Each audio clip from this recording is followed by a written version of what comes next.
තරුණයන්ට පොඩි යෝජනාවක් කරනවා. අපි හරි ඉක්මනට පාවිච්චි වෙන්න බලනවා. මම මේ මට පැහැදිලි වෙන විදියට කොහොම සරලව කියන්නේ. කාගේවත් අතකොළු වෙන්න එපා. අවසාන වෙති දුකමයි සදා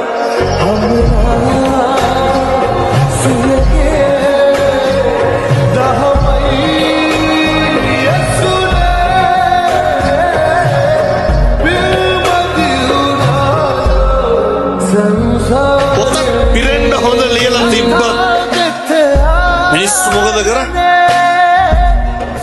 ඒකේ වැරදි විතරක් දාලා බෝරුවට සාරාංශයල්ලි.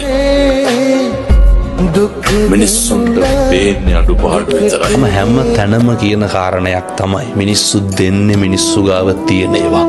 උදව් කරන්න බලාපොරොත්තු නම් මාතා යතානියම් පුත්තං ආයුසා ඒක පුත්ත මනුරක්කේ. අම්මලා දරුවෝ හදන්නේ ඕනම දෙයක් දරාගන්න බලාගෙන ඇල්ලතුර ටිකක්වත් බලාගෙන නෙමෙයි